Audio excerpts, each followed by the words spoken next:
Uyu munsi ngiye kwigisha uburyo ushobora kwikorera amavuta meza yo kwisiga dukuye muri beef tallow. Ubushize twateguranye beef tallow and then uyu munsi ngiye kubereka uburyo ushobora gukuramo amavuta. So welcome to my YouTube channel. In today's video tugiye kwigana uburyo ushobora gukora amavuta meza yo kwisiga kandi ari rich in vitamin K, A na C ndetse anafitemo collagen. So fata beef tallow, abantu batarebye video y'uburyo bategura beef tallow mugende mubanze muyirebe hanyuma kuko niyo turi bukoreshe. Nyuma ya video twabanje twafashe beef tallow turongera turayiteka inshuro zigera muri enye kugira ya beef smell igenda ivamo. Twashyizemo amazi ndetse n'umunyu kugira bidufashe gukuramo ya mpumuro mbi y'inyama. Ntabwo ugomba kugenda uhumura nk'inyama. So fata rero beef tallow yawe and then uyikatemo uduce duto. Hano tugiye kuyishyira mu isafuriya tuyi double boiling kugira ngo ibashe kongera gushonga tujye twayikoresha. Uku nibwo buryo ngewe ndibukoresha. Abantu bibazaga rero ikintu cyabafasha kugira skin nziza, iyi beef tallow cream cyangwa aya mavuta ya beef tallow ni meza, wayakoresha wayasiga abana ndetse ubwana yabisiga. Njyewe ngubu uri kubabwira gutya njye niyo nkoresha kandi nzaza kubereka resulta zayo. Murabona rero hano ko yari imaze gushonga, nahise nyifata nyishyira mu kabore aho nari kuza kuyitunganyiriza. Ndangije nyisukamo ndetse kuko impamvu tuyishongisha ubu tugiye gushyiramo andi ma essential oil, andi mavuta agiye atandukanye. Turi bukoreshe coconut oil, turi bukoreshe na olive oil.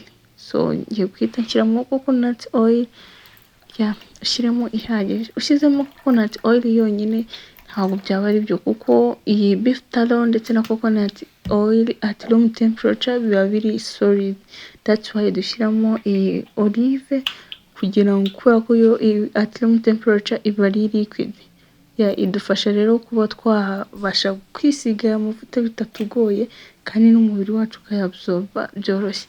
So hano ngiye gushyiramo essential oil, nari mfite izi ebyiri. Izi nidufasha nyine kuyihereza impumuro. For today navuze ati reka nkoreshe vanilla, ubutaha tuzakoresha jasmine. Okay, and then nahise nshyiramo nyine agahagije ku buryo nyine ya mpumuro ishiramo nyine. Iyi beef tallow rero ngewe yahumuraga ka shokora, akora ka shokora ka vanilla nyine kaba kameze. Wangiza ukabivanga neza. Nahise nongeramo n'ubuki since aya ni amavuta meza yo ku ruhu. Ubuki rero uba ugomba kubushyiramo. Nashyizemo ubuki bwiza bw'ubunyarwanda, even though buri mwarira cupa ariko ngiye n'ubunyarwanda nkoresha, nuko mushyira mwarira cupa kugira ngo mbashe kubukoresha. Gategereza agaho. Bimaze guhora rero nuko byari bimeze, uhita ufata umutozo wawe cyangwa iyi mixer niba uyifite uri uzakoresha kuko niyo igufasha, ukayakubita kugeza ubwo nyine abaye fluffy.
Murabona ko cream yacu cyangwa amavuta yacu yaramaze kuboneka, yaramaze kuba fluffy uko twabyifuzaga. Muri kubibona nanjye ubwa mbere ntabwo numvaga ukuntu ndi bukubita amavuta kugeza ubwo baye fluffy gutya, and then nabikoze mbona birakunze. Nawe rero nicyo gihe rero utangire ubyige, utangire ubyikorere, kandi ujye ugerageza ibintu ubonye urebe koko n'ibyo bavuga aba ari byo.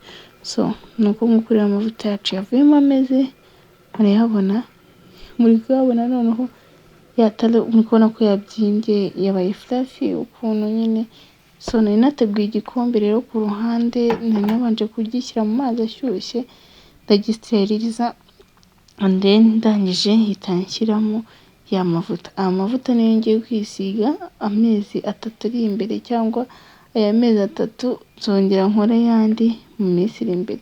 So ndizera ko rero wibonye uburyo amavuta ushaka kuyikorera mu rugo ukagira skin nziza kandi amavuta meza yafasha uruhu rwawe. Kuri TikTok nanya postinga nakavuga ngo ngomba ndi kubabeshya ngo iki n'ibiki, hoya niyo mpamvu naje hano kuri YouTube, kuko niho nshyira video ndende nkabasha gusobanura ibintu byose. Kandi uko nkoze aya mavuta mwabibonye, ni ibintu namwe mwakora, ni ibintu byoroshye rwose, ni ibintu nawe ushobora kwikorera mu rugo. Aya mavuta rero ni meza ku ruhu rwawe.